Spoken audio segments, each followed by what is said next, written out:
마님, 제발 우리 딸만은 살려주십시오. 제가 평생 소처럼 일하겠습니다. 시끄럽다. 밀린 빚 대신 내년 딸이 박영감 첩으로 팔려간 것이니 잔말 말고 당장 가마에 태워라. 피도 눈물도 없는 악덕지주 월양은 평생 뼈 빠지게 일한 연하를 짓밟고 급기야 연하의 딸을 연마을 유지첩으로 내몰았죠. 반면 월양은 자신의 친딸을 한양 최고 명문가로 시집보내며 기세등등하게 외쳤습니다. 내 귀한 딸이 가는 길이니 털끝 하나 상하지 않게 모셔라. 하지만 9거리 주막을 덮친 흙먼지 속에서 운명의 톱니바퀴는 완벽하게 어긋나고 맙니다. 비단 가마는 지옥불로, 낡은 가마는 한양으로. 감쪽같이 바꿔치기 해라. 미치광이 거지의 은밀한 손놀림 한 번에 완전히 뒤바뀐 두 가마. 아이고, 먼지 때문에 앞이 하나도 안 보여. 아무 가마 손잡이나 무조건 꽉 잡아라. 피눈물 흘리며 사지로 끌려가던 연하의 딸이 한양 명문가 안방마님이 되고 남을 무시하던 오만한 월양의 딸이 비린내 나는 헛간에 처박혀 소똥을 치우게 될 줄 그땐 감히 누가 알았을까요? 태어난 집안이 아닌 자신의 성품에 맞는 배우자를 선사한 희대의 가마 바꿔치기 사건. 오늘의 이야기 지금 시작합니다. 사연 시작 전 구독과 좋아요 눌러주시면 오늘의 행운이 그곳으로 향하기를 기원드리겠습니다. 감사합니다. 조선시대 늦은 가을 9거리 주막 근처 거대한 기와집 마당입니다. 지주 집안의 안주인 월양이 굼뜬 하인들을 매섭게 노려보며 소리쳤어요. 이 게으른 것들, 홀레복을 바닥에 끌리게 두면 어찌하느냐. 월양이 들고 있던 부채로 하인의 등짝을 거칠게 내리치며 윽박질렀죠. 우리 딸이 입을 비단옷에 흙먼지라도 묻으면 가만두지 않겠다. 바닥에 납작 엎드린 하인이 두 손을 싹싹 비비며 벌벌 떨었습니다. 마님, 제발 용서해 주십시오. 당장 우물물에 다시 깨끗하게 빨아오지 못할까? 하인이 홀레복을 품에 안고 허둥지둥 우물가로 뛰어갔어요. 월양이 치맛자락을 신경질적으로 털어내며 콧방귀를 뀌었죠. 내일 모레가 한양으로 떠나는 날인데 집안에 쓸만한 일꾼이 없구나. 옆에 있던 다른 하인이 눈치를 보며 조심스럽게 물었습니다. 마님, 가마꾼들은 모두 건장한 자들로 불러두었습니다. 그래, 한양 제일가는 명문가로 시집 가실 귀한 몸이시다. 월양이 하늘을 올려다보며 입이 찢어지게 웃었어요. 이제 우리 집안은 한양 양반들과 사돈을 맺고 떵떵거리며 살 것이다. 반면 기와집 뒤편 쓰러져가는 초가에서는 소장농 연하가 마당에 주저앉아 거친 숨을 몰아쉬었죠. 방 안에서 연하의 시어머니가 마른 기침을 연거푸하며 밖을 향해 물었습니다. 연하야, 오늘도 종일 밭에서 굶으며 일만 한 것이냐? 연하가 흙투성이가 된 무릎을 털어내며 방문을 조심스럽게 열었어요. 어머니, 저는 오다가 우물물을 마셔서 배가 아주 부릅니다. 내 뺨이 홀쭉하게 파인 것을 보니 내 가슴이 찢어지는구나. 연하가 방으로 들어가 시어머니의 마른 손을 두 손으로 꼭 잡았죠. 조금만 참으시면 제가 내일은 품삯을 받아 쌀을 끓여오겠습니다.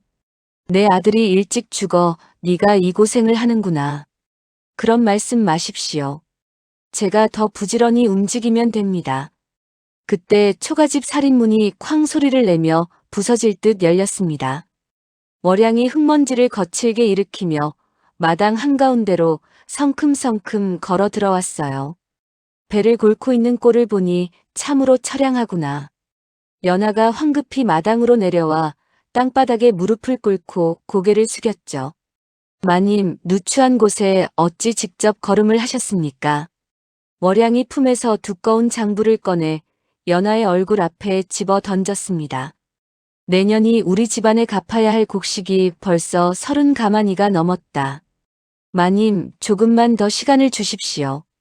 연하가 월양의 고무신에 묻은 흙을 맨손으로 닦아내며 애원했어요. 제가 밤낮으로 밭을 메고 삭바느질을 해서라도 반드시 다 갚겠습니다. 월양이 연하의 손을 발로 거칠게 걷어차며 소리쳤죠. 언제까지 기다리란 말이냐. 오늘 당장 빚을 청산해라. 당장 돈이 나올 구멍이 없습니다. 제발 한 번만 살려주십시오. 월양이 입꼬리를 비틀어 올리며 품에서 붉은 도장이 찍힌 종이 한 장을 꺼냈습니다. 그래서 내가 내년의 빚을 단번에 탕감해줄 방도를 친히 찾아왔다. 연하가 멍한 표정으로 월양의 손에 들린 종이를 올려다보았어요. 그게 무슨 말씀이십니까? 월양이 턱을 높이 치켜들고 또박또박 끊어서 말했죠. 내년의 딸을 이웃마을 박영감의 첩으로 보내기로 내가 계약을 마쳤다. 연하의 두 눈이 크게 벌어지며 온몸이 딱딱하게 굳어버렸습니다. 방 안에서 숨죽여 이야기를 듣고 있던 연하의 딸이 밖으로 뛰어나오며 울부짖었어요. 어머니, 저는 가기 싫습니다. 여기서 평생 일하겠습니다.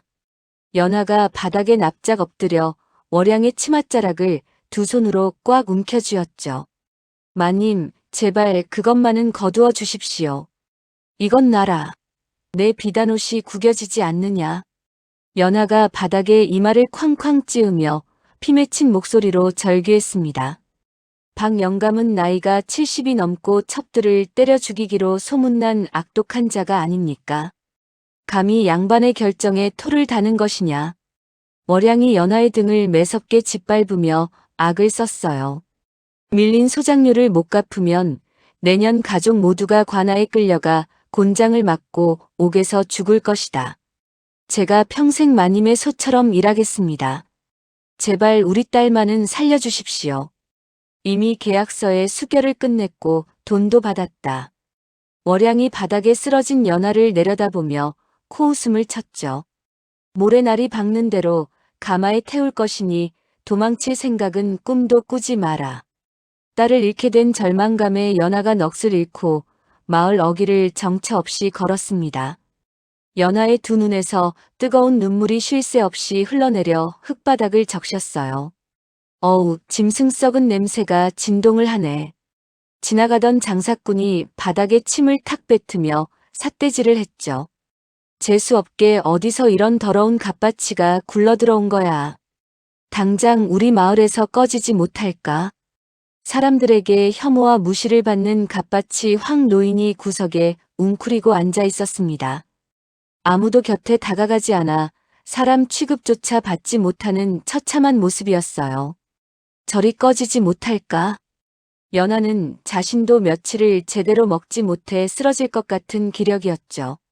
하지만 철저히 외면당하고 돌을 맞는 황 노인을 가엾게 여겨 비틀거리며 다가갔습니다. 연하가 품에서 조심스럽게 꺼낸 낡은 밥재기를 황 노인 앞에 내려놓았어요. 어르신, 이거라도 드시고 기운을 차리십시오.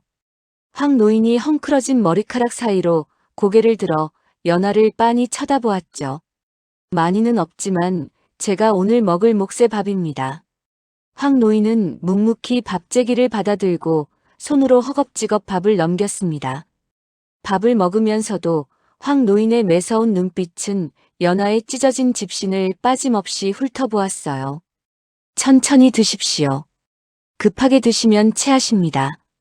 연하가 자신의 끔찍한 처지를 잊은 채 황 노인의 굽은 등을 부드럽게 쓰다듬었죠. 너도 굶어 죽기 직전이면서 왜 나 같은 천한 놈에게 밥을 주는 것이냐. 황 노인이 다 먹은 빈 그릇을 바닥에 내려놓으며 낮게 웅얼거렸습니다. 사실 황 노인은 과거 전란에서 나라를 구한 천재 지략가였어요. 세상에 무시당하고 굶주려도 되는 사람은 없습니다. 연하가 힘없는 미소를 지으며 소매로 눈물을 닦아냈죠. 조정의 더러운 권력 암투에 신물이나 스스로를 위장하여 세상을 등진 황 노인은 깊은 동요를 느꼈습니다. 이제 그만 가보겠습니다. 황 노인이 돌아서서 멀어지는 연하의 가냘픈 뒷모습을 뚫어지게 지켜보았어요. 며칠 뒤 월양의 거대한 기와집 마당에서 떠들썩한 잔치가 열렸죠. 자, 고기를 마음껏 드십시오. 월양이 비단옷을 화려하게 빼입고 손님들에게 술을 권하며 큰 소리를 쳤습니다. 우리 집안이 이제 대단한 권력을 쥐게 되었습니다.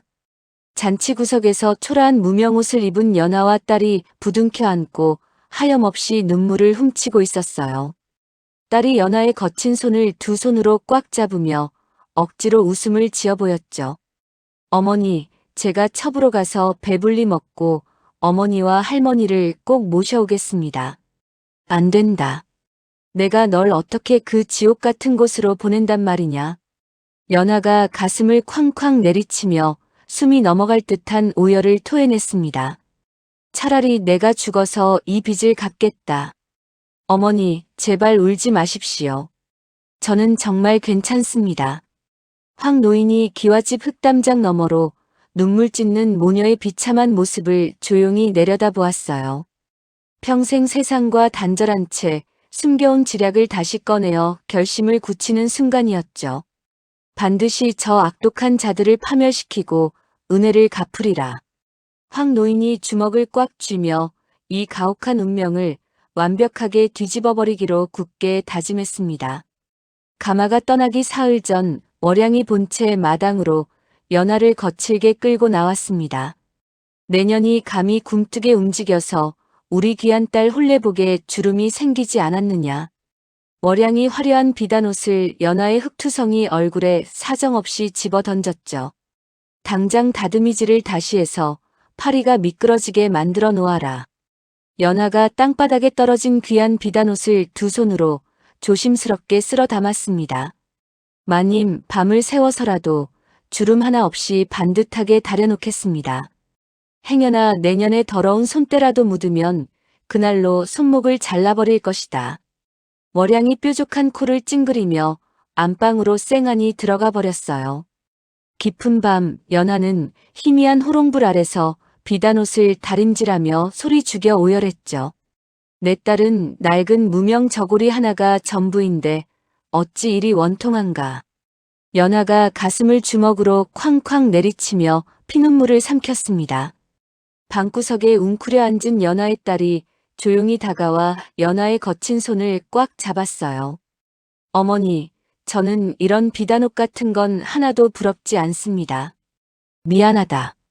이 어미가 지독하게 무능해서 너를 사지로 몰아넣는구나. 연하가 딸의 까칠한 뺨을 쓰다듬으며 뜨거운 눈물을 뚝뚝 흘렸습니다. 두 모녀의 구슬픈 울음소리가 차가운 가을밤 공기를 맴돌았죠. 그 시각 황 노인은 인적이 뚝 끊긴 마을 외곽에 버려진 동굴로 조용히 스며들었어요. 황 노인이 동굴 바닥에 수북하게 쌓인 냄새나는 짐승 가죽들을 단숨에 걷어냈습니다. 가죽 아래 단단한 흙바닥을 두 손으로 파내자 낡고 투박한 목함 하나가 모습을 드러냈죠. 황 노인이 굳은 표정으로 목함을 열고 그 안에 깊숙이 숨겨두었던 낡은 병법서와 군사 지도를 꺼내 들었습니다. 이제 진정 움직일 때가 왔다. 황 노인이 지도를 활짝 펼치며 형형한 눈빛을 어둠 속에서 번뜩였어요. 황 노인은 곧바로 어둠 속으로 은밀하고 날렵한 연락책들을 여러 명 띄워 보냈습니다. 과거 자신의 수족처럼 움직이던 옛 정예 부하들을 신속히 소집하는 비밀 명령이었죠. 다음 날 아침 번잡한 아홉거리 장터의 낯선 보찜 장수와 놀이패 무리가 조용히 섞여들었습니다. 이들은 아주 자연스럽게 장터를 돌며 아홉거리 주막 주변의 지형을 매섭게 눈에 담았어요. 국밥 한 그릇 가득 담아주시오. 보찜 장수 하나가 주막 평상에 털썩 앉으며 큰 소리로 주문했죠. 주모가 김이 모락모락 나는 국밥을 내려놓으며 활짝 웃었습니다. 장사하러 아주 멀리서 오셨나 보오. 내일 아주 큰 판이 벌어질 것 같아 미리 명당 자리를 잡는 중이요. 보찜 장수가 국밥을 푹푹 떠먹으며 주막 앞 넓은 공터를 곁눈질로 예리하게 살폈어요. 가마꾼들이 지나갈 예상 동선을 머릿속으로 그리며 치밀하게 정찰을 진행했습니다. 황 노인도 시장통 한 구석에서 특유의 미치광이 흉내를 내며 바닥을 구르고 있었죠. 아이고, 질 좋은 짐승 가죽 사시오. 황 노인이 코를 찌르는 역겨운 냄새를 풍기며 사람들 사이를 마구 비집고 다녔습니다. 장터 사람들은 코를 틀어쥐고 황 노인을 피해 달아나기 바빴어요.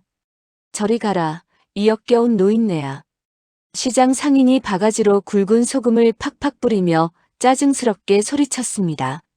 하지만 황 노인은 허허 웃으며 주변의 보찜 장수들과 아주 짧게 시선을 교환했죠. 황 노인이 손가락 2개를 펴서 주막 쪽을 슬쩍 가리키자 보찜 장수들이 슬며시 고개를 끄덕였습니다. 눈빛과 미세한 손짓만으로 9거리 주막을 내일의 거사 장소로 완벽하게 확정 지은 것이에요. 거대한 기와집 안방에서는 월양이 얼굴에 흉측한 칼자국이 난 왈패대장을 은밀히 불러들였습니다. 내일 그 소장농 계집애가 도망치지 못하게 2눈을 부릅뜨고 철저히 감시해라. 왈패대장이 월양이 던져준 은전을 이빨로 꽉 깨물어보며 비릿하게 웃었죠. 마님, 아무 걱정 마십시오. 쥐새끼 한 마리도 빠져나가지 못하게 꽁꽁 묶어서라도 데려가겠습니다. 박 영감에게 무사히 인계하면 남은 돈을 2배로 더 챙겨주겠다. 월양이 화려한 부채를 쫙 펴며 거만하게 턱을 치켜들었어요. 우리 집안에 굴러들어올 막대한 돈줄이니 아주 작은 실수도 절대 용납하지 않는다. 가마꾼들 모두 뼈가 굵은 내 수아들이니 푹 주무십시오. 왈패대장이 굽신거리며 허리를 깊숙이 숙이고 방을 나갔습니다. 출발 전날 밤 연하는 부러진 찬빗으로 딸의 머리를 빗겨주며 하염없이 눈물을 삼켰어요. 거기 가서 억울하게 매를 맞거든 무조건 바닥에 엎드려 잘못했다고 빌어야 한다. 연하가 딸의 얇은 어깨를 부여잡고 숨이 넘어갈 듯 울먹였습니다. 딸이 돌아서서 연하의 눈물을 자신의 거친 소매로 정성껏 닦아주었죠. 어머니, 제가 그곳에서 잘 견뎌서 어머니와 할머니를 꼭 호강시켜 드릴 것입니다.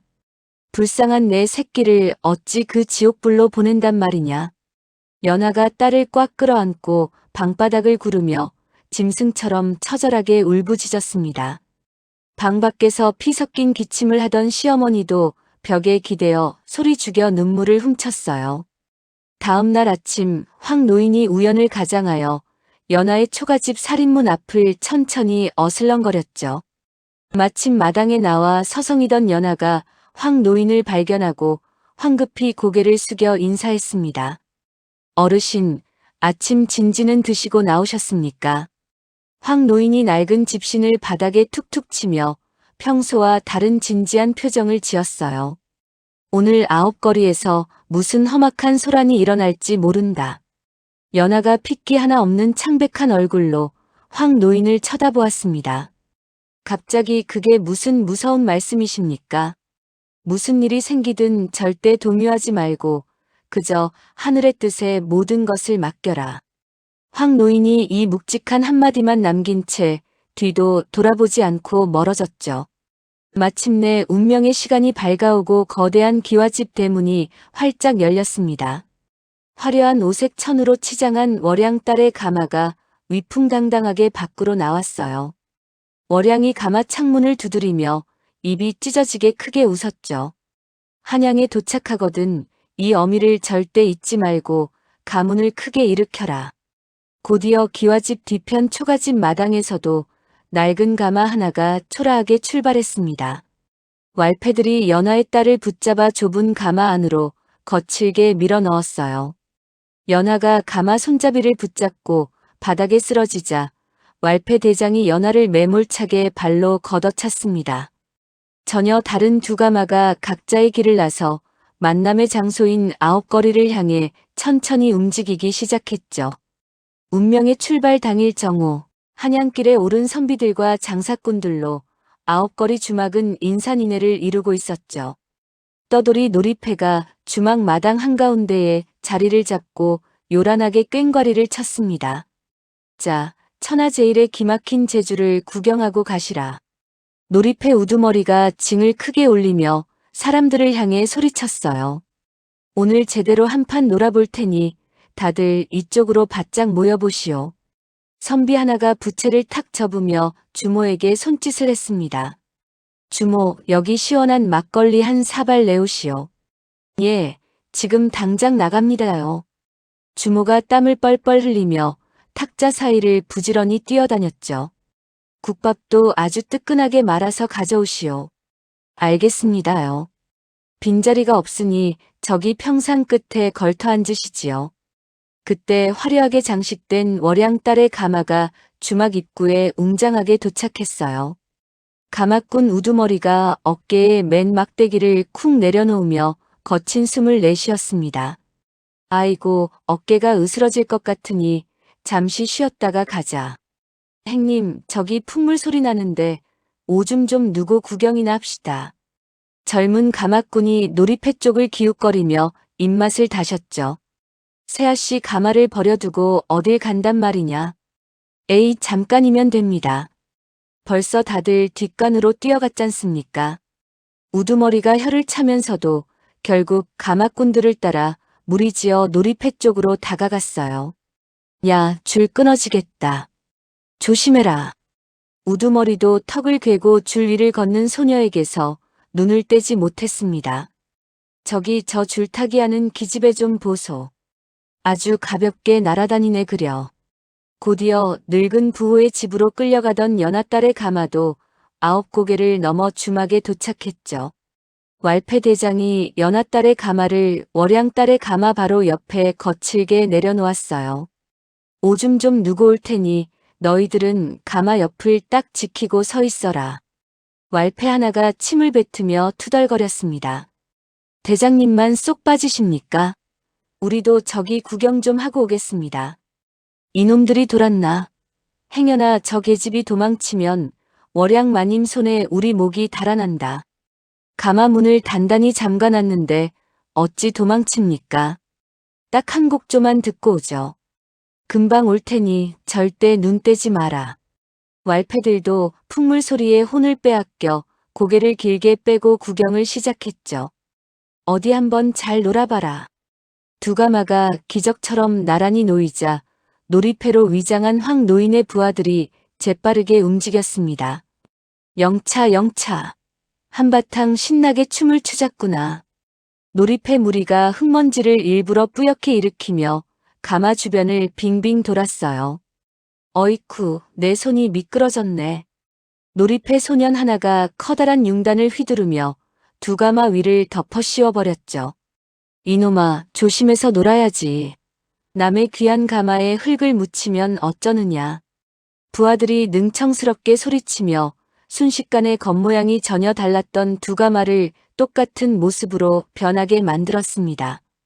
아주 기가 막히는 재주구나. 더 놀아보거라. 가마꾼들과 왈패들이 손뼉을 치며 넋을 잃고 환호성을 질렀어요. 사람들이 줄타기 묘기에 완전히 빠져있는 사이 주막 입구에서 끔찍한 악취가 진동했죠. 황 노인이 엄청난 악취를 풍기는 생가죽 더미를 수레에 가득 싣고 나타났습니다. 다들 비켜라. 내 귀한 가죽이 최고다. 황 노인이 짐승 같은 괴성을 지르며 수레를 확 엎어버렸어요. 시뻘건 피가 뚝뚝 떨어지는 생가죽들이 주막 마당에 널브러지며 파리떼가 들끓었죠. 으악! 이게 무슨 냄새야. 주막 손님들이 코를 틀어쥐고 탁자를 엎으며 소리를 질렀습니다. 냄새가 지독해서 도저히 밥을 먹을 수가 없잖느냐. 당장 저 늙은이를 쫓아내라. 미리 잠입해 있던 황 노인의 부하들이 자리에서 벌떡 일어나 황 노인의 멱살을 잡았어요. 이 역겨운 늙은이가 감히 여기서 행패를 부리느냐. 내 가죽을 함부로 건드리지 마라. 내 전 재산이다. 황 노인과 부하들이 서로 뒤엉켜 주먹을 휘두르며 격렬한 거짓 난투극을 벌였죠. 저 늙은이를 당장 끌어내서 흠씬 두들겨 패라. 놓아라. 이놈들아. 내가 누군지 알고 이러느냐. 주막은 순식간에 비명과 고함이 난무하는 아수라장으로 변해버렸습니다. 다들 멈춰라. 그만해라. 놀란 소와 말들이 뒷발질을 하며 마당의 기둥을 들이받았어요. 사람 살려. 미친 소가 날뛴다. 빨리 대피해라. 밟혀 죽는다. 상인들이 보찜을 내팽개치고 이리저리 도망치며 흙먼지가 주막 전체를 새까맣게 뒤덮었죠. 콜록콜록. 앞이 안 보여. 짙은 먼지 구름 때문에 사람들은 한치 앞도 분간할 수 없었습니다. 누구냐? 내 발 밟은 놈이. 혼비백산한 월양딸의 가마꾼들이 서로 머리를 부딪히며 바닥에 나뒹굴었어요. 가마를 지켜라. 세아씨가 다치시면 우리는 월양마님 손에 다 죽는다. 가마꾼 우두머리가 허공에 대고 팔을 허우적거리며 악을 썼죠. 행님, 눈에 흙이 들어가서 앞이 하나도 안 보입니다. 손을 뻗어서 가마 손잡이라도 꽉 잡아라. 왈패대장도 바지를 올리다 말고 튀어나와 부하들의 뺨을 마구 때렸습니다. 이 등신들아, 눈 똑바로 뜨고 가마가 어디 있는지 당장 찾지 못할까. 대장님, 사람들이 미친 듯이 계속 밀고 들어옵니다. 다 밀쳐내고 무조건 가마부터 찾아라. 두 무리가 먼지 속에서 서로 뒤엉켜 넘어지며 가마의 위치를 완전히 놓치고 말았어요. 아이고, 내 팔 다 부러진다. 그 아비규환 속에서 황 노인이 굽은 허리를 꼿꼿하게 펴고 매서운 눈빛을 번뜩였죠. 비켜라 이 멍청이들아. 황 노인이 전성기 시절의 날렵한 움직임을 되찾고 두 가마 사이로 미끄러지듯 파고들었습니다. 우측으로 석자, 좌측으로 넉자. 황 노인이 입술을 달싹이며 병법의 진법을 짜듯 완벽한 보폭으로 움직였어요. 대체 앞이 보여야 가마를 찾지. 황 노인이 월양딸의 가마를 번쩍 들어 연하딸의 가마 자리로 신속하게 밀어 넣었죠. 이쪽으로 오지 마라. 다친다. 연하딸의 가마 역시 순식간에 월양딸의 가마가 있던 자리로 맞바꿔 놓았습니다. 내취. 먼지가 코를 찌른다. 흙먼지가 조금씩 가라앉기 시작하자 황 노인이 은밀한 손길을 다시 움직였어요. 아이고 다리야. 다 부러졌다. 황 노인이 두 가마의 들보 방향을 반대쪽으로 획 틀어버렸죠. 행선지를 완벽하게 교란시키는 이 마지막 작업을 마치고 황 노인은 다시 바닥에 엎드렸습니다. 아수라장이 벌어진 직후 관아의 포졸들이 몽둥이를 마구 휘두르며 주막 마당으로 들이닥쳤습니다. 포졸 대장이 호각을 날카롭게 불며 소란을 피우는 사람들을 향해 삿대질을 하며 고함을 쳤죠. 이놈들 당장 그 더러운 난동을 멈추지 못할까? 관아에서 포졸들이 나왔으니 엎드려 무릎을 꿇어라. 포졸들이 매섭게 칼자루를 뽑아들자 놀이패로 위장했던 황 노인의 부하들이 골목으로 뿔뿔이 흩어졌어요. 부하들은 미리 약속된 주막 뒷골목 담장을 새처럼 넘어 연기처럼 감쪽같이 사라졌습니다. 황 노인 역시 비명을 지르며 짐승처럼 바닥을 기어서 빈 탁자 밑으로 날쌔게 몸을 피했죠. 어이쿠 내 피 같은 가죽은 어쩌고 다들 도망을 가느냐. 황 노인이 탁자 다리를 붙잡고 바닥을 치며 가짜 눈물을 마구 쥐어짰어요. 내 전 재산을 이렇게 망쳐놓다니 하늘이 참으로 무심하시다. 주막 상인들이 엉망이 된 바닥을 가리키며 황 노인을 향해 도끼 어린 목소리로 따졌습니다. 빨리 저 역겨운 늙은이를 당장 끌어내 옥살이 시켜라. 저 미친 늙은이 때문에 내 국밥 그릇이 다 깨지고 오늘 장사를 완전히 망쳤잖느냐. 상인 하나가 부러진 빗자루를 들고 황 노인이 숨은 탁자 밑을 팍팍 쑤시며 악을 썼죠. 비겁하게 숨지 말고 당장 기어 나오지 못할까? 주모 여기 박살난 탁자 값은 내가 나중에 꼭 갚겠소. 시간이 지나 흙먼지가 서서히 걷히고 주막이 다시 평온을 되찾자 밖으로 도망쳤던 가마꾼들이 숨을 헐떡이며 달려왔어요. 혼을 쏙 빼놓았던 가마꾼 우두머리가 겉모양이 똑같이 변해버린 가마 손잡이를 다급하게 움켜쥐었습니다. 이러다 숲에서 날이 다 저물겠다. 빨리 출발하자꾸나. 세아씨가 먼지 구름에 혼절하셨을지 모르니 어서 한양으로 뛰어야 한다. 젊은 가마꾼이 가슴을 쓸어내리며 우두머리의 소매를 불안하게 잡아당겼죠.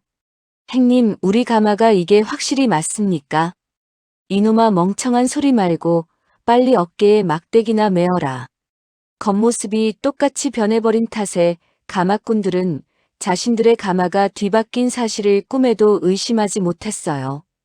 우두머리가 이마에 진땀을 거칠게 훔치며 부하들의 등을 사정없이 떠밀었습니다. 지체된 시간을 당장 만회해야 하니 다들 발이 보이지 않게 전속력으로 뛰어라. 월양 마님께서 한양에 늦게 도착하면 우리 다리 몽둥이를 전부 부러뜨린다고 하셨다. 왈패 대장 역시 옆에 놓인 연하딸의 가마 문을 쾅쾅 두드리며 부하들을 무섭게 닥달했죠. 이 군뱅이 같은 놈들아, 당장 이웃 마을 밖 영감댁으로 출발하자. 길바닥에서 황금 같은 시간을 버렸으니 남은 길은 숨도 쉬지 않고 뛸 것이다. 연하의 딸이 탄 가마는 월양이 고용한 호위 무사들에 둘러싸여 넓은 한양행 대로로 힘차게 나아갔어요. 호위 무사 대장이 칼집으로 지나가는 힘없는 백성들을 거칠게 퍽퍽 밀어냈습니다. 다들 목숨이 아깝거든 당장 길을 비켜라. 월양 마님 댁의 귀한 새아씨가 명문가로 납시니 머리를 조아려라. 무사들이 험악한 표정으로 위세를 부리자 장터 사람들이 겁을 먹고 바닥에 납작 엎드렸죠. 반면 월양의 딸이 탄 가마는 험악한 왈패들에게 이끌려 인적이 드문 좁은 산길로 접어들었어요. 왈패 하나가 뾰족한 돌부리에 발을 심하게 부딪히고 비명을 질렀습니다. 아앙, 내 엄지발가락 뼈가 다 부서지겠다. 이놈의 산길은 왜 이리 험하고 지독하게 잡초가 무성하냐. 왈패 대장이 바닥에 가래침을 탁 뱉으며 뒤통수를 주먹으로 세게 후려쳤죠. 계집애처럼 징징대지 말고 이빨 꽉 깨물고 똑바로 걸어라. 이웃 마을 밖 영감이 돈을 산더미처럼 쌓아놓고 우리를 기다릴 테니 어서 가자. 좁고 답답한 가마 안에서 이리저리 부딪히던 월양의 딸은 분노와 짜증이 극에 달했어요. 월양의 딸이 가마 문을 두 주먹으로 미친 듯이 두드리며 찢어질 듯한 목소리로 악을 썼습니다. 이 멍청하고 천한 것들아, 가마를 흔들림 없이 수평으로 똑바로 들지 못할까? 내 값비싼 비단옷이 흙투성이가 되고 귀한 비녀가 빠져서 머리가 산발이 되었잖느냐. 왈패들이 가마를 들고 걸으며 서로 눈빛을 교환하고 어이없다는 듯 낄낄거렸죠. 아이고, 우리 첨년 아씨께서 아주 뼛속까지 양반 행세를 톡톡히 하시네. 가난한 빚쟁이 소장농 딸내미 주제에 어디서 하늘 같은 우리에게 큰 소리를 치는 것이냐. 월양의 딸이 왈패들의 노골적인 비웃음에 얼굴이 시뻘겋게 달아오르며 발을 쿵쿵 굴렀어요. 감히 지주 집안의 귀한 딸인 나한테 첨년이라고 망발을 짓거렸느냐. 당장 가마를 당장 세우고 내 앞에 무릎을 꿇어라. 월양의 딸이 문고리를 미친 사람처럼 잡아 흔들며 피 토하듯 소리쳤습니다. 내가 한양 명문가에 무사히 도착하면 너희들 목부터 전부 시원하게 쳐낼 것이다. 우리 어머니 월양 마님이 누군지 알면 너희들은 오늘이 제삿날이 될 줄 알아라. 왈패 대장이 참지 못하고 가마 문을 집신 씨는 발로 퍽 걷어차며 코웃음을 쳤죠. 시끄러우니 당장 입 다물고 조용히 찌그러져 있지 못할까? 박 영감댁 더러운 헛간에 내동댕이 쳐지면 그 미친 입방 정도 쏙 들어갈 것이다. 같은 시각 넓고 평탄한 대로를 달리는 가마 안의 연하딸은 두 손을 꼭 모으고 있었어요. 연하딸은 예상과 전혀 다르게 흔들림이 적고 푹신한 승차감에 고개를 갸웃거렸습니다. 늙고 흉악한 부호의 집으로 끌려가는 길이 어찌 이리 평탄하고 편안할까. 마치 구름 위를 부드럽게 떠가는 것처럼 가마가 아주 조용하구나. 연하딸이 덜덜 떨리는 두 손으로 무명 치맛자락을 꽉 쥐고 두 눈을 질끈 감았죠. 어머니 부디 제 걱정일랑 마시고 식사 거르지 말고 건강하십시오. 할머니 지독한 기침병도 제가 돈을 꼭 보내면 약을 지어드려야 합니다. 연하딸의 창백한 두 뺨 위로 서글프고 뜨거운 눈물이 쉴 새 없이 흘러내렸어요. 제가 그 지옥 같은 곳에서 피멍이 들도록 매를 맞고 짐승처럼 일해서라도 꼭 빚을 갚겠습니다. 어머니와 할머니만 살릴 수 있다면 제 목숨은 오늘 어찌 되어도 좋습니다. 해가 서산 너머로 핏빛처럼 붉게 질 무렵 한양 명문가의 으리으리한 대문 앞에 가마가 도착했습니다. 호위 무사대장이 어깨를 쫙 펴고 굵은 목소리로 문지기들을 향해 위풍당당하게 소리쳤죠. 월양 마님 댁에 훌륭한 새아씨가 무사히 도착하셨다. 어서 대궐 같은 솥을 대문을 활짝 열고 귀한 분을 얼른 맞이하라. 집안의 수많은 하인이 넓은 마당에 길게 늘어서서 허리를 땅에 닿을 듯 깊숙이 숙였어요. 정말 먼 길 오시느라 고생이 많으셨습니다. 저희가 앞으로 아씨를 정성껏 모시겠습니다. 명문가 안방마님이 화려한 최고급 비단 치맛자락을 끌며 환하고 인자한 미소로 다가왔습니다. 어서 가마 문을 활짝 열고 내 사랑스러운 며느리의 고운 얼굴을 빨리 보여다오. 어찌 이리 해가 지도록 늦었는지 내 가슴이 다 시커멓게 타들어가는 줄 알았다. 같은 시각 비린내가 진동하는 이웃 마을의 낡고 음침한 저택 앞에도 낡은 가마가 멈춰섰죠. 왈패대장이 뻐근한 어깨를 퍽퍽 주무르며 땅바닥에 거칠게 털썩 주저앉았어요. 아이고 어깨 뼈마디가 쑤셔서 당장 죽겠다. 어서 가마를 바닥에 내려라. 박 영감 어르신 댁에 드디어 사고 없이 도착했습니다. 탐욕스러운 눈빛을 번뜩이는 늙은 부호가 누런 이를 흉하게 드러내며 헛기침을 했습니다. 흐흐 드디어 피가 쌩쌩하고 어린 예쁜 첩이 내 집에 들어왔구나. 지독한 빚 대신 데려온 년이니 오늘부터 아주 뼈 빠지게 부려먹어 주마. 늙은 부호가 지팡이를 짚고 굽은 등을 기괴하게 뒤틀며 가마문으로 성큼성큼 다가갔죠.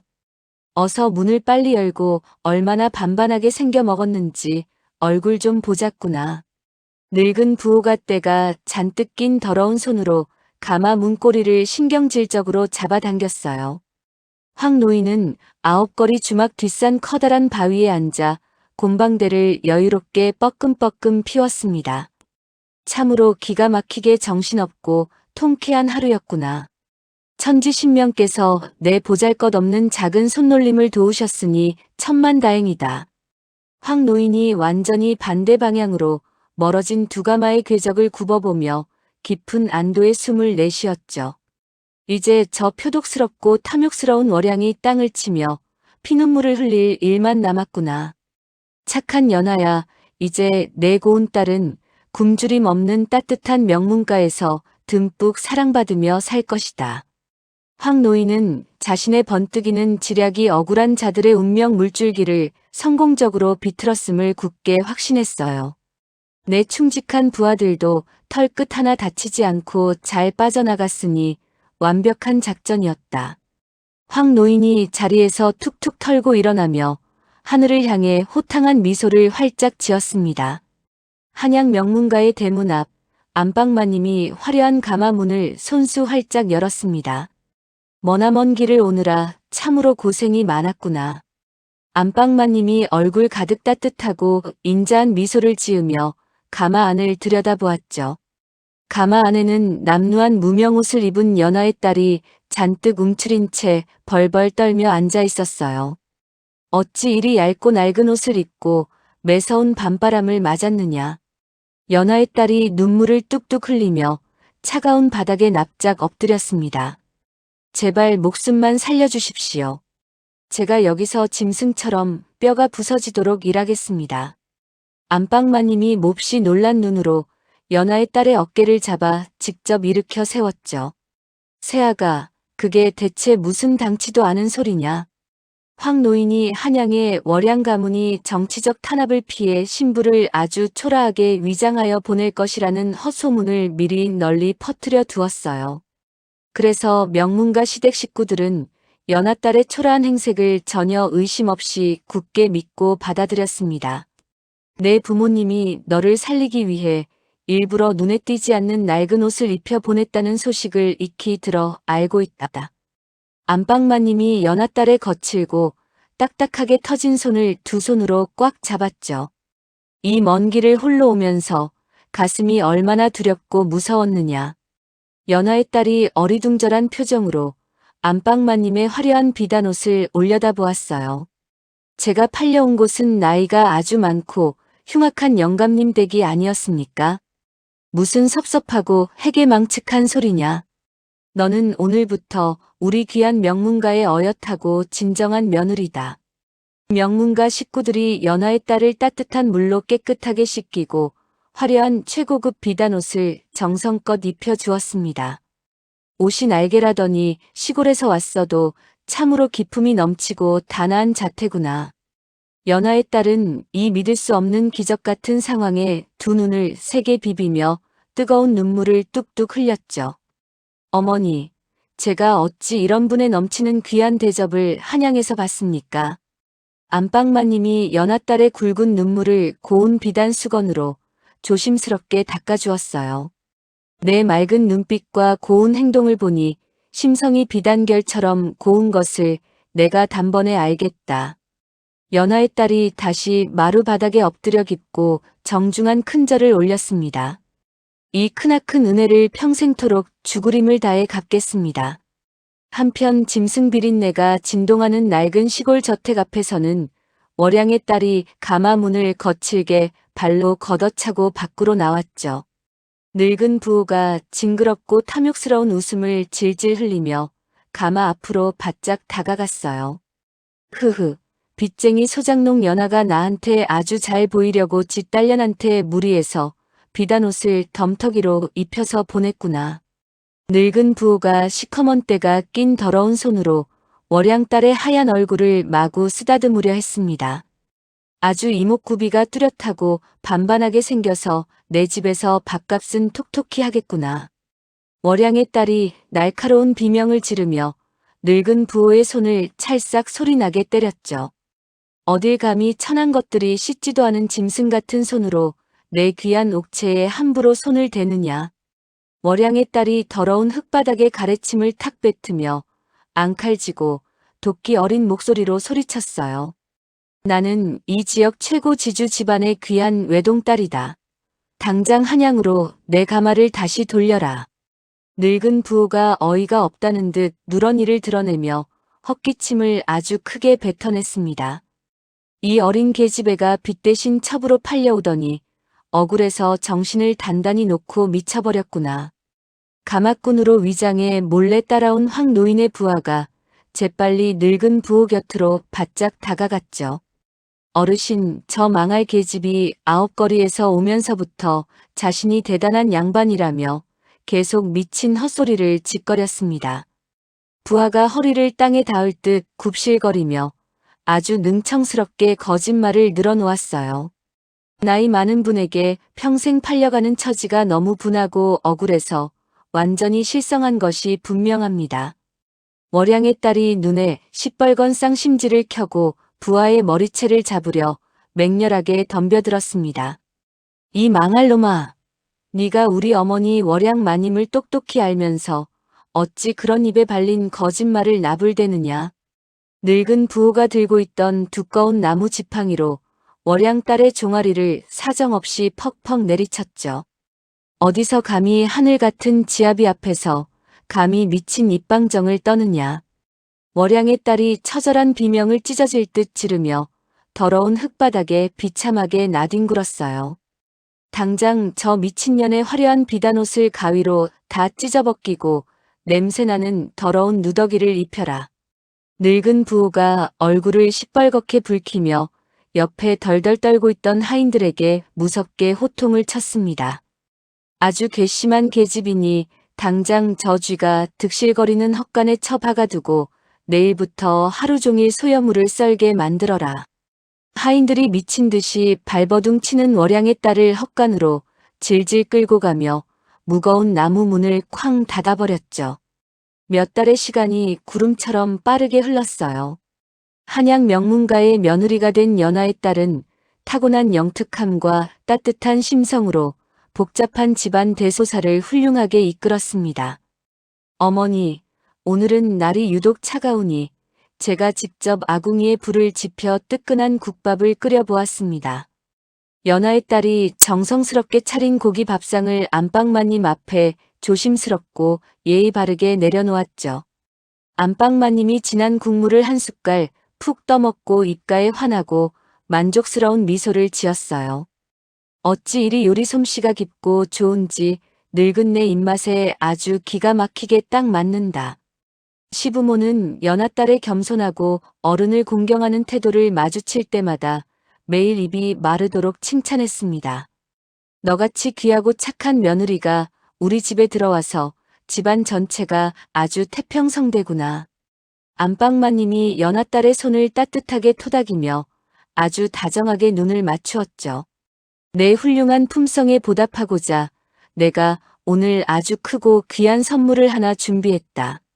연하의 딸이 깜짝 놀라며 얼굴을 붉히고 두 손을 저으며 손사래를 쳤어요. 저는 이미 과분하게 넘치는 며느리 사랑을 듬뿍 받고 있으니 아무것도 더는 필요 없습니다. 아니다. 이번에 수많은 귀한 재물과 든든한 호위 무사들을 넉넉히 붙여줄 테니 고향 아홉거리 마을로 성대한 친정 나들이를 다녀오너라. 연하의 딸이 그 자리에 주체하지 못하고 털썩 주저앉아 감격의 눈물을 펑펑 흘렸습니다. 정말 하늘처럼 감사합니다. 그토록 사무치게 보고 싶던 어머니와 할머니를 뵐 수 있다니 진정 꿈만 같습니다. 아홉거리 주막에서 멀리 떨어진 험준한 숲속 너럭바위에서 황 노인이 배를 잡고 껄껄 크게 웃었죠. 황 노인은 전국적인 상단 정보망을 촘촘히 움직여 두 처녀의 엇갈린 근황을 낱낱이 보고받고 있었어요. 한양 양반 지주 행세를 하던 그 독사 같은 계집은 매일 더러운 헛간에서 쥐떼와 함께 뒹굴며 피눈물을 흘리고 있다지. 부하 하나가 바닥에 납작하게 무릎을 꿇고 황 노인에게 깍듯하게 고개를 숙여 보고했습니다. 예, 어르신. 늙은 부호의 지독한 매질에 기가 완전히 꺾여 하루하루 뼈만 남고 말라가고 있습니다. 착한 연하의 딸은 한양 명문가에서 사랑을 듬뿍 받으며 아주 당당하게 친정으로 향하고 있겠구나. 황 노인이 자신이 치밀하게 설계한 완벽한 인과응보의 결실에 깊이 만족하며 조용히 미소를 지었죠. 며칠 뒤 아홉거리 마을 어귀에 화려한 행렬이 산을 넘고 있다는 전갈이 벼락처럼 마을에 당도했어요. 저기 험한 산 너머로 수십 명의 무사가 거대한 가마를 겹겹이 호위하며 이쪽으로 오고 있어. 지나가던 보찜 장수가 동네 사람들을 향해 두 팔을 휘저으며 신나고 들뜬 목소리로 소리쳤습니다. 어디 대단한 한양 명문 양반집 새아씨가 친정에 화려한 행차를 온 모양이요. 우연히 기와집 담장 너머로 이 소식을 몰래 엿들은 월양이 심장이 바닥으로 쿵 떨어지는 것을 느꼈죠. 내 딸이 벌써 한양에서 친정으로 내려올 리가 절대 없는데 대체 누가 저런 엄청난 위세를 떨치며 온단 말이냐? 월양이 눈치가 빠른 하인 하나를 다급하게 담장 밖으로 내보내 상황을 몰래 재빨리 알아보게 했습니다. 잠시 후 돌아온 하인이 완전히 사색이 되어 온몸을 사시나무처럼 덜덜 떨며 월양의 발밑에 납작 엎드렸어요. 마님, 정말 큰일 났습니다. 저 엄청나고 화려한 행렬의 주인이 바로 빚쟁이 소장농 연하의 딸이랍니다. 월양의 두 눈이 당장이라도 튀어나올 듯 붉게 충혈되며 손에 들고 있던 찻잔을 바닥에 집어 던져 산산조각 냈습니다. 결국 출발 당일 아홉거리에서 두 가마가 완벽하게 뒤바뀌었다는 충격적인 진실을 월양이 가장 먼저 깨달은 것이죠. 진실을 깨달은 그날 밤 기와집 안방에서 월양이 화려한 촛대를 바닥에 집어 던지며 미친 듯이 발악했습니다. 그 천한 소장농 계집애가 한양 명문가 며느리로 자리를 잡고 당당히 마을로 오고 있단 말이냐. 하인이 깨진 촛대 조각을 주우며 온몸을 사시나무처럼 벌벌 떨었죠. 예, 마님, 호위 무사가 수십 명이나 행렬을 지키고 엄청난 재물까지 산더미처럼 싣고 온다고 합니다. 내 귀한 금쪽 같은 딸은 지금 그 냄새나는 늙은이의 더러운 헛간에서 짐승처럼 살고 있을 것이 아니냐. 월양이 가슴을 두 주먹으로 쾅쾅 내리치며 피를 토하듯 악을 썼어요. 가마가 뒤바뀐 사실을 알면 명문가의 권력을 등에 업은 그년이 당장 내 목부터 시원하게 칠 것이다. 명문가의 막강한 권력을 쥔 연하의 딸이 도착하면 자신에게 끔찍한 복수의 칼날을 들이밀 것이 분명했습니다. 그년이 마을에 당도하기 전에 연하 일가를 흔적도 없이 완전히 제거해 입을 막아야 한다. 월양이 눈에 시뻘건 도끼를 품고 복면을 쓴 건장한 하인들을 안방으로 은밀하게 불러들였죠. 오늘 밤 당장 연하가 피땀 흘려 일구는 소작지와 곡식 창고에 시뻘건 불을 질러라. 마님, 지금 밤바람이 거센데 자칫 불길이 번지면 마을 전체가 화마에 휩싸일 수 있습니다. 복면을 쓴 하인이 겁에 질려 뒷걸음질을 치며 조심스럽게 말했어요. 내 알 바 아니니 기름을 듬뿍 붓고 모조리 태워서 재 한 줌 남기지 마라. 월양이 묵직한 돈주머니를 하인들의 품에 억지로 쑤셔 넣었습니다. 일을 아주 깔끔하게 처리하면 평생 먹고 살 재물을 내어줄 테니 잔말 말고 움직여라. 깊은 밤 연하의 소작지에서 시뻘건 불길이 하늘을 찌를 듯 무섭게 솟아올랐죠. 불이야! 곡식 창고에 큰 불이 났다. 마을 사람들이 물량동이를 들고 미친 듯이 뛰어나오며 끔찍한 아비규환이 벌어졌어요. 연하가 집신도 신지 못하고 맨발로 뛰어나와 맹렬하게 불타는 창고를 보며 털썩 주저앉았습니다. 아이고, 저 금쪽 같은 내 곡식들을 어찌하면 좋단 말이냐. 연하가 활활 타오르는 불길 속으로 뛰어들려 하자 이웃 안악이 연하의 허리를 꽉 끌어안았죠. 지금 들어가면 뼈도 못 추리고 타 죽으니 제발 정신을 차리십시오. 저 곡식을 내다 팔지 못하면 우리 불쌍한 시어머니 약값은 어찌 구한단 말입니까?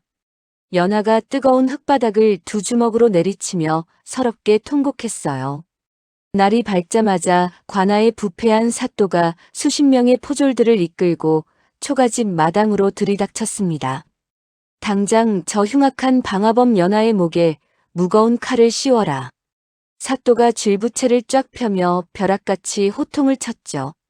사또 나으리, 저는 맹세코 제 창고에 불을 지르지 않았습니다. 연하가 땅바닥에 이마가 찢어지도록 머리를 찌우며 억울함을 호소했어요. 월양 마님이 네가 빚에 앙심을 품고 고의로 방화를 저질렀다고 이미 고변을 마쳤다. 월양이 화려한 비단 치맛자락을 끌며 사또 곁으로 다가와 비릿한 미소를 지었습니다. 사또 나으리, 저 악독한 계집이 제 소중한 재산을 모조리 불태웠으니 엄벌에 처해 주십시오. 이보시오 마님, 제가 어찌 제가 피땀 흘려 키운 곡식에 스스로 불을 지른단 말입니까? 연하가 피눈물을 흘리며 월양의 바짓가랑이를 간절하게 붙잡았죠. 포졸들은 뭣들 하느냐. 저 계집의 더러운 손을 치우고 당장 머리채를 잡아 끌고 가라. 포졸들이 연하의 팔을 등 뒤로 거칠게 꺾고 굵은 오랏줄로 꽁꽁 묶었어요. 방 안에서 피 토하는 기침을 하던 시어머니가 기어나와 포졸들의 바지가랑이를 매달렸습니다. 우리 며느리는 벌레 한 마리 못 죽이는 착한 아이니 제발 목숨만은 살려주십시오. 포졸이 시어머니의 굽은 어깨를 군화발로 차서 차가운 흙바닥에 무자비하게 내팽개쳤죠. 어머니, 저 짐승 같은 놈들이 우리 어머니를 죽이려 한다. 연하가 눈을 뒤집고 몸부림을 치며 찢어지는 목소리로 절규했어요.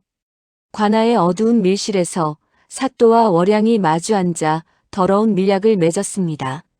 사또 나으리 약속드린 막대한 뇌물은 관아 뒷마당에 수레로 몰래 옮겨두었습니다. 월양이 두툼한 금괴 상자를 사또의 무릎 위에 조심스럽게 올려놓았죠. 아주 묵직하고 빛깔이 훌륭하구나. 내가 저 건방진 계집을 어떻게 요리해 주기를 원하느냐. 막대한 화재 피해 보상금을 핑계로 법의 테두리 밖의 흉악한 노비 사냥꾼들에게 아예 넘겨버리십시오. 사또가 붓을 번쩍 들어 노비 매매 문서에 거침없이 붉은 수결을 마쳤어요. 한번 들어가면 살아서 못 나온다는 저 멀리 외딴 섬의 소금밭으로 영원히 치워주마. 정말 든든합니다. 이 크나큰 은혜는 평생토록 잊지 않겠습니다. 월양이 화려한 부채로 입을 가리고 악독하게 웃으며 고개를 깊숙이 숙였습니다. 그날 오후 얼굴에 칼자국이 가득한 흉악한 노비 사냥꾼들이 관아 감옥으로 들이닥쳤죠. 자, 오늘부터 내년의 얄팍한 목숨은 온전히 우리 것이다. 사냥꾼 대장이 연하의 얇은 목에 굵은 밧줄을 걸고 개 끌듯이 질질 끌어냈어요. 저는 방화제를 저지르지 않았습니다. 며칠 뒤에 우리 귀한 딸이 훌륭한 모습으로 마을에 옵니다. 연하가 감옥의 차가운 쇠창살을 꽉 붙잡고 피 묻은 손으로 애원했습니다. 너 같은 천한 빚쟁이 노비의 딸이 대체 어딜 금이 환영한단 말이냐. 사냥꾼이 굵은 몽둥이로 연하의 손등을 사정없이 퍽퍽 내리쳤죠. 아, 내 손가락 뼈가 다 부서진다. 연하는 손발이 꽁꽁 결박된 채 좁고 더러운 나무 수레 바닥에 짐승처럼 던져졌어요. 수레가 덜컹거리며 관아를 빠져나가 인적이 드문 험준한 산길로 곧바로 접어들었습니다. 어머니, 저는 이제 죽어서 뼈가루가 되어야 이 고향 땅으로 다시 돌아갈 것 같습니다. 연하가 흔들리는 수레 바닥에 얼굴을 파묻고 피눈물을 하염없이 쏟아냈죠. 며칠 뒤 당도할 사랑하는 딸이 잿더미가 된 초가집을 보고 바닥을 치며 통곡할 모습이 눈앞에 아른거렸어요. 내 불쌍한 딸이 가슴이 찢어지게 아파할 텐데 이 늙은 어미가 아무것도 못하고 죽는구나. 상황은 한치의 빛도 보이지 않는 끔찍한 절망의 끝을 향해 무섭게 추락했습니다. 노비 사냥꾼들의 낡은 수레가 깎아지른 절벽 옆에 비좁고 험난한 산길로 깊숙이 들어섰죠.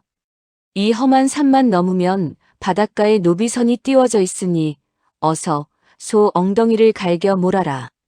사냥꾼 대장이 긴 채찍을 허공에 매섭게 휘두르며 걸음을 험악하게 재촉했어요. 그 순간 바람 한 점 없던 어두운 숲속에서 스산하고 심상치 않은 기운이 감돌기 시작했습니다. 대장님, 갑자기 산새들이 울음을 딱 멈추고 숲이 너무 소름 끼치게 조용합니다. 젊은 사냥꾼이 주변을 불안하게 두리번거리며 무기 손잡이를 꽉 움켜쥐었죠. 이 겁쟁이 같은 놈아, 대낮에 무서운 굶주린 호랑이라도 갑자기 튀어나올까봐 그러느냐. 그게 아니라 누군가 우리를 둥그렇게 둘러싸고 매섭게 지켜보는 것 같은 서늘한 느낌이 자꾸 듭니다. 대장이 시퍼런 칼자루에 두 손을 얹고 걸음을 우뚝 멈춰 섰어요. 모두 수레 주변으로 바짝 모여서 당장 틈을 주지 말고 사주경계를 철저히 하라. 연하의 숨통이 완전히 조여오며 수레 안 공기마저 꽁꽁 얼어붙는 듯 했습니다. 칠흑같이 어두운 숲의 무성한 덤불 속에서 부스럭거리는 발소리가 여기저기서 일제히 들려왔죠. 거기 대체 누구냐? 쥐새끼처럼 비겁하게 숨지 말고 당장 모습을 내 눈앞에 드러내라. 대장이 고래고래 소리를 지르며 허공에 시퍼런 칼을 좌우로 마구 휘둘렀어요. 순식간에 시퍼렇게 날이 선 화살촉들이 일제히 숲속을 뚫고 무섭게 튀어나왔습니다. 날카로운 화살들이 노비 사냥꾼들의 목줄기를 아주 정확하게 겨냥하며 사방을 빽빽하게 에워쌌죠. 삐걱거리며 굴러가던 수레의 바퀴가 험준한 산길 한가운데서 급격히 멈춰 섰어요. 어두운 숲속에서 냄새나는 갓밭이 황 노인이 천천히 걸어 나왔습니다. 황 노인이 평소의 굽은 등을 쫙 펴고 장군의 모습으로 형형한 눈빛을 뿜어냈죠. 내 놈은 대체 어디서 굴러먹던 미친 늙은이냐. 사냥꾼 대장이 시퍼런 칼을 거칠게 빼들며 삿대질을 했어요. 당장 내 눈앞에서 꺼지지 않으면 내 놈 목부터 시원하게 날려주마. 그 더러운 칼을 당장 바닥에 내려놓지 못할까. 황 노인이 두꺼운 나무 지팡이를 땅에 쿵 내리치며 벼락같이 호통을 쳤습니다. 이 천한 늙은이가 목숨이 두 개라도 되는 줄 알고 까부는구나. 대장이 코웃음을 크게 치며 칼을 위협적으로 휙휙 휘둘렀죠. 너희들의 명줄이 오늘 이 깊은 산속에서 처참하게 끊어질 것이다. 황 노인이 날카로운 수신호를 보내며 굵은 팔을 번쩍 위로 치켜들었어요. 그 순간 산길에 숨어있던 옛 정예 부하들이 맹수처럼 순식간에 덮쳤습니다. 으악! 이게 도대체 무슨 해괴한 짓거리냐. 다들 얌전히 무기를 버리고 당장 바닥에 머리를 박아라. 부하들이 단단한 몽둥이로 사냥꾼들의 무릎을 퍽퍽 내리치며 완벽하게 제압했죠. 아이고, 내 다리뼈가 다 부서진다. 황 노인이 낡은 수레로 다가와 연하의 꽁꽁 결박된 손을 단숨에 풀어주었어요. 연하가 덜덜 떨리는 거친 손으로 황 노인의 소매를 꽉 붙잡았습니다. 어르신이 어찌 이 무섭고 험한 산속까지 저를 구하러 오셨습니까? 내 평생 유일한 은인에게 결코 이런 무거운 빚을 지고 살 수는 없다. 황 노인이 연하의 흑투성이 얼굴을 고운 천으로 따뜻하게 닦아주었죠. 짐승 취급받던 나에게 따뜻한 밥을 내어준 내 고운 심성이 너를 살린 것이다. 연하가 굵은 눈물을 뚝뚝 흘리며 황 노인의 듬직한 어깨를 쳐다보았어요. 도대체 어르신의 그 대단하고 진짜 정체가 무엇입니까? 나는 과거 끔찍한 전란을 완벽한 승리로 이끌었던 장수다. 황 노인이 기골이 장대한 본 모습을 확실하게 드러내며 묵직하게 대답했습니다. 황 노인이 품에서 두꺼운 자백 문서를 꺼내어 연하의 두 손에 꽉 쥐어주었죠. 어르신, 이 붉은 수결이 찍힌 종이는 대체 무엇입니까? 월양이 내 초가집에 고의로 불을 지르라고 지시한 놈들의 자백 문서다. 황 노인이 산 아래 마을을 손가락으로 가리키며 호탕하게 웃었어요. 월양의 도끼 어린 얄팍한 복수를 내가 미리 간파하고 놈들을 몽땅 생포해 두었다. 그럼 제 억울한 방화 무죄를 완벽하게 증명할 수 있다는 말씀이십니까? 연하가 믿을 수 없다는 벅찬 표정으로 자백 문서를 품에 꽉 끌어안았습니다. 저를 위해 이토록 목숨을 걸고 엄청난 일을 꾸며주시다니 그저 하염없이 눈물만 납니다. 저기에는 월양이 막대한 뇌물로 부패한 사또를 매수한 정황까지 전부 다 낱낱이 적혀 있다.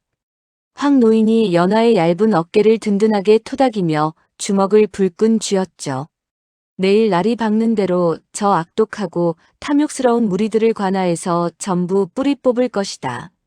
다음 날 아침 동원 마당에서 사또와 월양이 마주보며 껄껄 크게 웃었어요. 이제 눈엣 가시 같은 연하년을 치워버렸으니 내 마음이 아주 날아갈 듯 편안합니다. 월양이 화려한 깃털 부채로 입을 가리고 어깨를 기분 좋게 들썩였습니다. 우리 가문의 옥토가 하루아침에 100마직이나 더 늘었으니 참으로 축하할 일이지. 사또가 긴 수염을 흡족하게 쓰다듬으며 음흉한 미소를 잔뜩 지었죠. 그때 황 노인이 건장한 부하들을 이끌고 동원 마당으로 위풍당당하게 진입했어요. 이보시오 사또. 당장 그 더럽고 역겨운 웃음소리를 멈추지 못할까? 황 노인이 천둥이 치는 듯한 쩌렁쩌렁한 목소리로 호통을 치며 자백 문서를 사또 발밑에 확 집어 던졌습니다. 월양이 깜짝 놀라 의자에서 벌떡 일어나며 손가락질을 했죠. 이 냄새나는 미친 갑바치 노인네가 감히 신성한 관아에 함부로 발을 들이느냐. 포졸들은 당장 저 미친 노인네를 끌고 와서 내 앞에 당장 무릎을 꿇려라. 황 노인의 부하들이 밧줄에 꽁꽁 묶인 월양의 하인들을 마당 한가운데로 거칠게 내동댕이 쳤어요. 하인들이 월양의 얼굴을 보자마자 바닥에 머리를 찌우며 목 놓아 울부짖었습니다. 마님, 저희는 마님이 돈을 주며 시키는 대로 초가집에 불을 질렀을 뿐입니다. 제발 저희 목숨만은 살려주신다고 사또 나으리께 얼른 말씀 좀 해주십시오. 월양이 얼굴에서 핏기가 싹 가시며 뒷걸음질을 치고 소리를 빽 질렀죠. 이 천하고 더러운 것들이 어디서 함부로 귀한 주인을 모함하느냐. 내년이 사또에게 금괴 상자를 바치고 죄 없는 연하를 억울한 노비로 팔아넘긴 증거가 여기 다 있다. 황 노인이 장군다운 압도적인 기백을 뿜어내며 월양의 뾰족한 코앞까지 바짝 다가갔어요. 나는 내 평생 결단코 그런 끔찍하고 더러운 악행을 뒤에서 몰래 저지른 적이 맹세코 단 한 번도 없다. 월양이 화려한 비단 치맛자락을 구겨지게 부여잡고 사또의 소매를 꽉 매달렸습니다. 사또 나으리, 저것들이 감히 관아를 능멸하고 있으니 당장 저 미친 노인네의 더러운 목을 시원하게 베어버리십시오. 저 천한 무리들이 대낮에 작당을 하고 지주 가문과 사또 나으리를 모욕하니 제발 능지처참의 극형에 처해 주십시오. 아직 그렇게 벌벌 떨며 놀라기에는 시간이 너무 이르다. 황 노인이 품에서 두껍고 낡은 장부 여러 권을 쑥 꺼내어 동원 마당에 차르르 흩뿌렸죠. 사또가 바닥에 널브러진 붉은 수결 장부들을 보고 얼굴이 시체처럼 하얗게 질렸어요. 저 비밀 장부가 도대체 어떻게 내 놈의 더러운 손에 들어갔단 말이냐. 내 놈들이 수십 년간 불쌍한 소장농들을 악랄하게 착취하고 백성들의 피를 쪽쪽 빤 더러운 장부다. 황 노인이 사또의 코를 찌르듯이 손가락질하며 벼락같이 불같이 화를 냈습니다. 이제 내 놈들이 자랑하던 그 막강한 권력과 돈줄은 오늘로 완전히 박살이 날 것이다. 월양이 바닥에 주저앉아 흩어진 장부들을 필사적으로 주워 품에 숨기며 악을 썼죠. 이건 다 저 냄새나는 미친놈이 앙심을 품고 악랄하게 조작한 가짜 문서다. 모조리 아궁이 불에 던져서 태워 없애버려야 한다. 사또가 머리에서 옥색갓을 마당에 팽개치며 포졸들에게 미친 듯이 발악하며 명령했어요. 너희들이 관아의 녹을 먹으면서 다들 멍청하게 서서 대체 뭣들 하느냐. 당장 칼을 뽑아 저 발칙한 역적놈들을 밧줄로 꽁꽁 포박하라. 하지만 동원 마당을 지키던 건장한 포졸들은 아무도 칼을 뽑지 않고 석상처럼 버티고 섰습니다. 사또가 포졸 대장의 멱살을 두 손으로 거칠게 틀어쥐고 침을 사방에 튀기며 소리쳤죠. 내 지엄한 명령이 안 들리느냐. 당장 저 황 노인의 다리 몽둥이를 부러뜨려라. 포졸 대장이 사또의 손을 매몰차고 강하게 쳐내며 허리에서 시퍼런 칼을 빼들었어요. 우리는 이미 저기 계신 황 노인 어르신의 충직한 부하들과 주막에서 술잔을 기울이며 깊은 피를 나눈 형제나 다름없소. 포졸들이 일제히 무기를 번쩍 들고 부패한 사또를 빈틈없이 에워싸며 황 노인을 철통같이 호위했습니다. 이 짐승만도 못한 배신자 놈들. 내가 너희들을 싹 다 옥에 가둬서 굶겨 죽일 것이다. 사또가 뒷목을 부여잡고 차가운 바닥에 풀썩 주저앉아 거친 숨을 몰아쉬었죠. 믿었던 포졸들마저 완벽하게 등을 돌리자 월양이 미친 사람처럼 자신의 화려한 머리를 쥐어뜯었어요. 내가 평생토록 치밀하게 공들여 쌓아 올린 이 완벽하고 눈부신 세상이 어떻게 하루아침에 이렇게 처참하게 무너질 수 있단 말이냐. 내년이 길가에 구르는 짐승 취급했던 연하의 따뜻한 밥 한 그릇이 바로 오늘 너를 철저히 파멸시킨 것이다. 황 노인이 덜덜 떠는 월양을 무섭게 굽어보며 싸늘하고 비수 같은 목소리로 꾸짖었습니다. 내가 제일 혐오했던 그 천한 소장농년의 가짜는 선의가 이런 거대한 호랑이를 깨웠단 말이냐. 월양이 딱딱한 흙바닥을 두 주먹으로 피가 맺히도록 쾅쾅 내리치며 처절하게 통곡했죠. 황 노인이 부하들에게 매서운 눈짓을 주자 부하들이 사또와 월양의 양팔을 거칠게 꺾어 올렸어요. 당장 저 흉악한 죄인들을 무릎 꿇리고 관찰사에게 직보할 압송 수레를 철저히 준비하라. 월양이 굵은 밧줄에 짐승처럼 꽁꽁 묶인 채 원통한 하늘을 우러러보며 피 토하듯 울부짖었습니다. 상황이 완전히 역전된 그날 오후 9거리 주막 앞입니다. 포졸들이 굵은 밧줄로 사또의 몸을 꽁꽁 묶어 나무 수레에 거칠게 던져 넣었죠. 내 이놈들을 당장 가만두지 않겠다.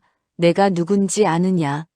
사또가 발버둥을 치며 입에 개거품을 물고 발악을 했어요. 포졸 대장이 사또의 뺨을 집신으로 강하게 후려갈기며 소리쳤습니다.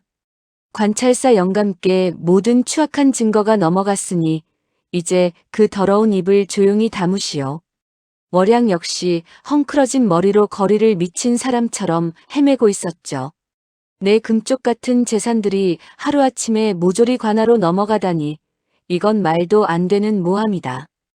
월양이 하늘을 향해 두 주먹을 마구 휘두르며 피를 토하듯 처절하게 울부짖었어요. 나는 이 아홉거리 최고의 지주 가문 안주인 월양 마님이다. 당장 내 집을 돌려내라.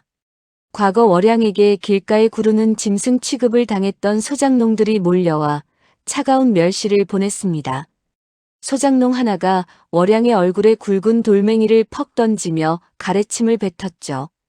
이제 너도 우리가 평생 당했던 그 지독한 피눈물을 똑같이 흘려보아라. 월양이 돌에 맞아 이마에서 흐르는 붉은 피를 부여잡고 흙바닥에 처참하게 쓰러졌어요. 아이고, 아파라 머리가 다 깨진다. 누군가 나를 좀 제발 살려다오. 내년이 우리에게 무자비하게 빼앗아간 쌀과 보리가 창고의 산더미다.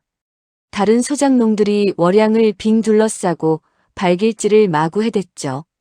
저 독사 같은 년을 아주 오늘 당장 동네 밖으로 영원히 쫓아내자. 한편 황 노인은 관아 뒤편 밀실에서 자신의 막강한 과거 인맥을 조용히 움직였습니다.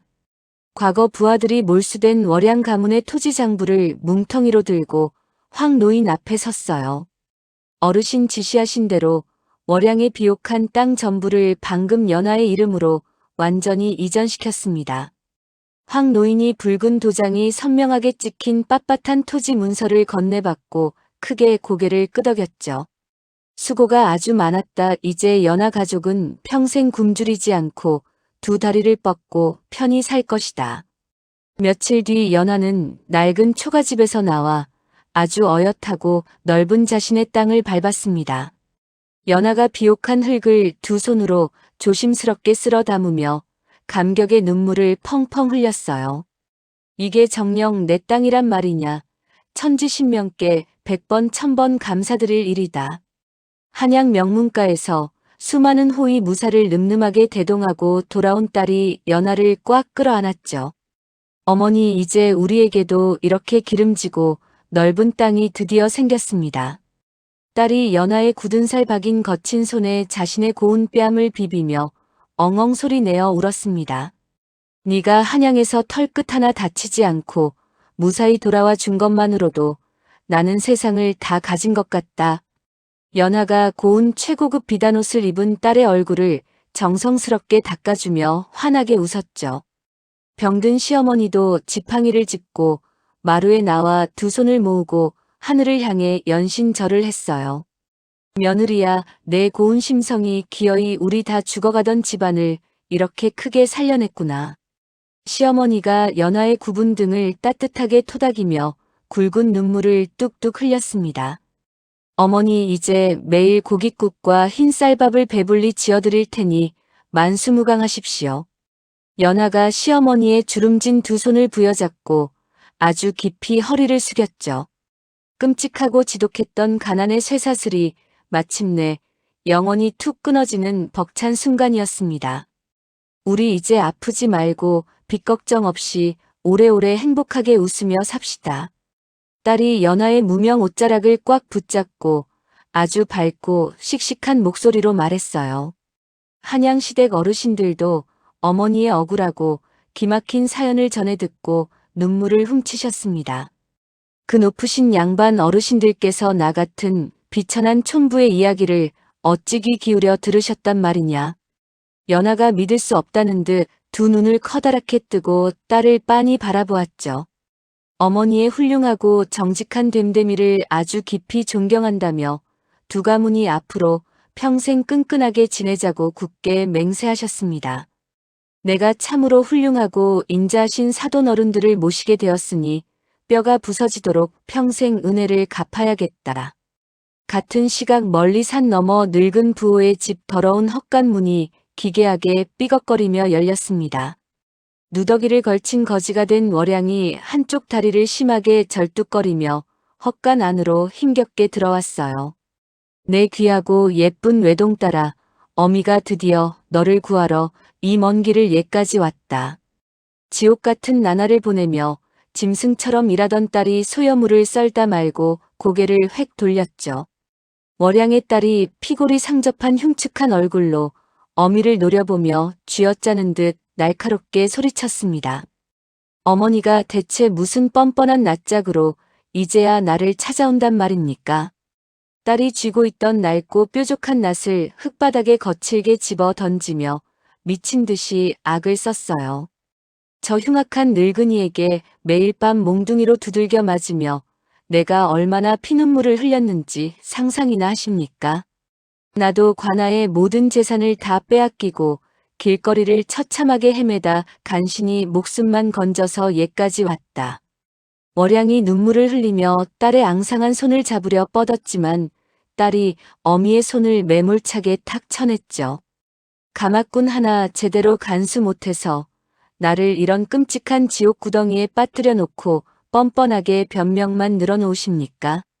월양의 딸이 바닥에 나뒹구는 더러운 소똥을 뭉쳐 어미의 얼굴에 사정없이 냅다 던졌습니다. 아, 이게 부모에게 감히 무슨 짐승만도 못한 패륜적인 짓거리냐. 월양이 얼굴에 잔뜩 묻은 악취나는 오물을 닦아내며 악에 받쳐 찢어지는 비명을 질렀어요. 나를 이 냄새나는 시골 구석에 헌신짝처럼 버린 어머니를 내가 죽는 날까지 영원히 지독하게 저주할 것입니다. 딸이 월양의 헝클어진 머리채를 두 손으로 꽉 움켜쥐고 미친 사람처럼 좌우로 마구 흔들었죠. 두 사람은 헛간 바닥을 뒹굴며 서로를 모질게 원망하고 핥히며 끝없는 고통의 구렁텅이에서 단 한 발짝도 벗어나지 못했습니다. 당장 내 눈앞에서 당장 사라져버리란 말입니다. 모든 복잡한 사건을 아주 완벽하고 깔끔하게 해결한 황 노인이 연하의 마당 앞에 조용히 섰어요. 냄새나는 짐승 가죽을 모두 벗어던지고 아주 소박하고 하얀 선비의 도포 한 자락만 깨끗하게 걸친 모습이었죠. 어르신 은인이신 황 노인 어르신이 아니십니까? 연하가 마당을 쓸다 말고 황 노인을 발견하고는 집신도 신지 못한 채 황급히 뛰어나왔습니다. 어르신, 제가 정성껏 끓인 고깃국의 따뜻한 진지라도 한 끼 꼭 든든하게 드시고 가셔야 합니다. 연하가 닭똥 같은 눈물을 글썽이며 황 노인 앞에 큰 절을 올리려 흙바닥에 무릎을 굽혔어요. 황 노인이 연하의 얇은 어깨를 단단하게 잡아채며 절을 하지 못하게 부드럽고 완강하게 막아 세웠죠. 네가 정성껏 차려준 따뜻한 밥은 지난번에 그 초라한 마당에서 이미 아주 배불리 잘 먹었다. 제 목숨을 통째로 살려주신 이 거대한 은혜를 어찌 다 갚으라고 이렇게 바람처럼 훌쩍 떠나려 하십니까? 내 고운 심성이 스스로 세상을 구한 것이니 앞으로도 굶주리고 헐벗은 자들을 절대 외면하지 마라. 황 노인이 연하에게 따뜻하고 인자한 옅은 미소를 남긴 채 미련 없이 몸을 휙 돌렸습니다. 어르신의 그 바다같이 크신 은혜 제 평생 가슴 깊이 새기고 또 새기겠습니다. 연하가 딸과 함께 기와 대문 앞까지 쫓아나갔지만 황 노인은 이미 차가운 새벽 안개 속으로 흔적도 없이 완전히 자취를 감추었어요. 세월이 강물처럼 빠르게 흘러 아홉거리 어귀에는 아주 작고 따뜻한 쉼터가 하나 번듯하게 생겼습니다. 연하가 매일 이른 아침부터 커다란 무쇠 가마솥에 질 좋은 고기를 듬뿍 넣고 펄펄 끓여 진한 국밥을 만들었죠. 자, 다들 낯선 눈치 보지 말고 아주 배가 터지게 마음껏 편히 드십시오.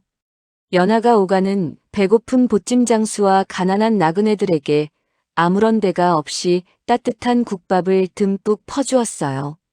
며칠을 굶주리던 나그니가 뜨거운 국물을 훌쩍이며 연하에게 고개를 깊숙이 숙였습니다. 정말 감사합니다. 아주머니의 따뜻한 밥 한 그릇 덕분에 길바닥에서 죽어가던 목숨을 간신히 건졌습니다. 과거 훌륭하신 황 노인 어르신께서 제게 몸소 알려주신 귀한 선의를 그저 세상에 조금 돌려주는 것뿐입니다. 연하가 무거운 국자를 솥에 내려놓고 쉼터 한편에 정성껏 마련된 황 노인의 위패를 향해 조용히 미소를 지었죠. 그 갓바치 노인이 실은 하늘이 이 땅에 내린 대단하고 영험한 장군님이었지 뭔가. 이런 연하의 따뜻한 선행 덕분에 아홉거리에는 천재 지략가가 가마를 영리하게 바꿔치기 하여 착한 며느리를 완벽하게 구했다는 이야기가 민초들의 입에서 입으로 아주 멀리 전해졌어요. 사람들은 고단하고 힘든 농사일을 마치고 평상에 옹기종기 모여 앉아 그 놀라운 전설 같은 이야기를 영원한 설화처럼 즐겁게 나누었습니다. 올해 우리 밭에도 아주 풍년이 가득 들겠구나, 어머니. 따뜻한 봄날 아침 연하가 밭으로 나가 끝없이 펼쳐진 푸른 보리밭을 기분 좋게 바라보았죠. 그래, 우리 가족 모두의 마음에도 넉넉하고 따뜻한 풍년이 들었지. 과거 황 노인이 초가집 앞에서 지었던 희미한 미소처럼 아주 부드럽고 따사로운 봄바람이 시원하게 불어왔어요. 푸른 보리들이 기분 좋은 바람을 타고 일제히 춤을 추듯 거대한 초록빛 파도처럼 시원하게 출렁였습니다. 오늘 준비한 기막힌 운명의 장난 월화야담 이야기는 여기까지입니다. 남의 눈에 피눈물 내며 끝없이 욕심부리던 악독한 마님은 결국 자신이 파놓은 지옥불에 처절하게 떨어지고 말았습니다. 반면 벼랑 끝에 몰린 끔찍한 상황에서도 헐벗은 거지를 외면하지 않고 따뜻한 마음을 나누었던 연화 모녀는 하늘이 내린 기적 같은 큰 복을 돌려받게 되었지요. 우리가 무심코 베푼 작은 선의가 언젠가 나와 내 가족이 살리는 든든한 동아줄이 되어 돌아올 수 있다는 것을 보여주는 통쾌하고도 가슴 뭉클한 사연이었습니다. 시청자 여러분의 하루하루에도 연안의 넓은 보리밭에 들어오던 따사로운 봄바람처럼 늘 풍요롭고 웃음꽃 피는 일들만 가득하시기를 진심으로 기원드리겠습니다. 이야기를 끝까지 들어주신 분이 계시다면 잘 들었다고 댓글 하나만 남겨주세요. 감사합니다.